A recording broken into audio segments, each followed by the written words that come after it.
Surprise! Anak ko talaga? Hey, hindi na po si Mama. Kanina sad ko siya. Anak, pasensya ka na ha. Palagi mo nalang nakikitang hindi okay si Mama tsaka si Papa Fred. Pero siya naman po may kasalanan. Anak, wag ganon ha. Papa Fred mo pa rin yun, kaya dapat hindi mo siya inaaway. Bakit po kayo inaaway? Nabait siya sa'yo, anak. Binibigay niya lahat ng kailangan mo. Kaya dapat magiging nice ka kay Papa Fred, ha? Ron, okay? Okay. Very good. Kiss na.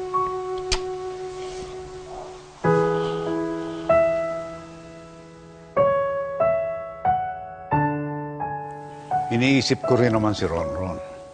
Napamahal na rin sa akin yung batang yan. Alam mong naapektuhan siya pag narinig niyang nag-away kami ni Luisa. Eh kasi tinubuan na ng sungay yung babaeng yan. Kaya sinusuwag ka na. Lumakas lang ang loob niyan dahil sa Mark na yan eh. Actually.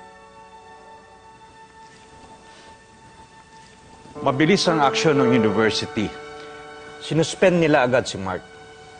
That's good. Hindi ko man siya napakulong. Nawala naman siya ng trabaho. Pero kulang pa yon sa dinala niyang gulo sa pamilya namin. Lalo na kay Allison. Fred, bakit mo naman ginawa yun kay Mark? Because you didn't cooperate. So we found a way to do it on our own. Fred, ano ba nangyayari sa'yo? Bakit ka ba nagkakaganyan? Hindi na ikaw yung mabait na lalaki pinakasalan ko eh. Nawala na siya when you dishonored our marriage. Ikaw at ang kabit mo ang nagtulak sa akin para gawin to. Fred, wala akong kabit! Sinungaling! Sinungaling ka! Huwag mo baaway, Mama ko! Huwag mo baaway, Mama ko! Huwag mo baaway, Mama ko! Malis ka nga dyan! Ron, anak! Ron!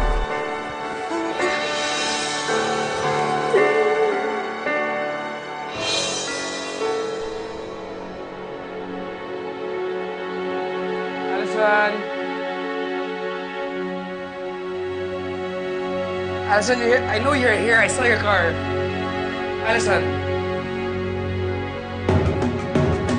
Allison. What the? Allison. Allison. Allison. Mayan! Allison! What? Wake up! Allison, wake up!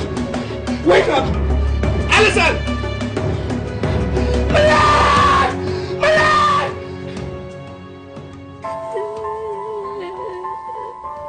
Ano ka ba pati sa Ron nung dinadamay mo? Wala na makaalam-alam yung bata eh! It was an accident! Hindi ko sinasadya! Ikaw itong war freak. Sinaktan mo ang papa, pinagtanggol niya ang sarili niya. Excuse me. Yes, Jared. What? Okay. Pupunta na kami. Papa, si Allison nag-overdose ng sleeping pills. We have to go right now. Mimi! Ano? Isunod mo ang bag ko sa kotse. Dali! Halika, Stella. Puntahan natin siya. Kasama ako. Huwag na. Dito ka na lang. Ikaw na nga ang may kasalanan kung bakit nag-overdose ang anak ko. Sasama ka pa. Tara.